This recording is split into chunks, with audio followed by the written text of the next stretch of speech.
It is reckless Wall Street behavior that has caused our economy to go into the recession that we've seen, and so many Americans are still trying to dig out of that financial hole.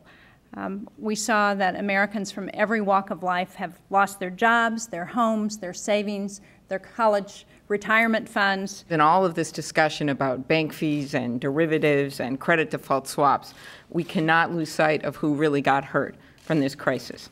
When I started getting out there campaigning for Senate, I made a commitment in my state, which I some days regret, and that is that I would visit all 87 counties every year.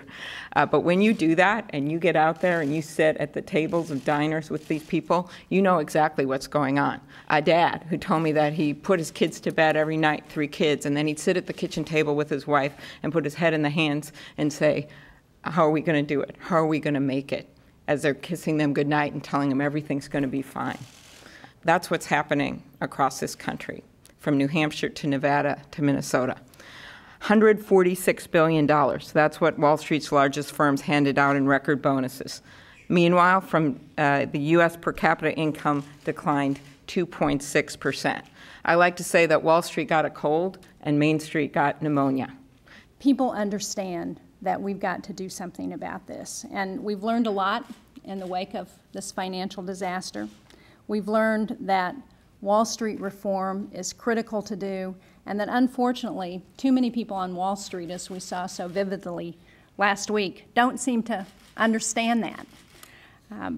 They don't seem to be willing to accept responsibility for bringing our economy to its knees. While we hear from leaders in New York about what needs to be done here, sometimes I feel like they're acting like all we need to do is fix a few potholes.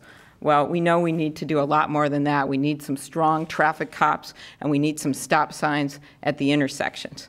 Because for too long, Wall Street's been moving fast in their Ferraris, and the government's been following behind in an old Model T Ford. And that has to change. That's why this bill is so important. Transparency, accountability, finally allowing the American public and the regulators to understand what's going on here with these credit default swaps, finally allowing the people of this country to know what's happening with their money, because it was their money that was sent out like some casino when they couldn't even control what was going on. It was their money. It was the people of this country that lost their 401ks, that lost their jobs. And that's what we have to remember as we move forward with the debates about all the finite points of finance, that we are working for the American people, and that's why we have to get the job done.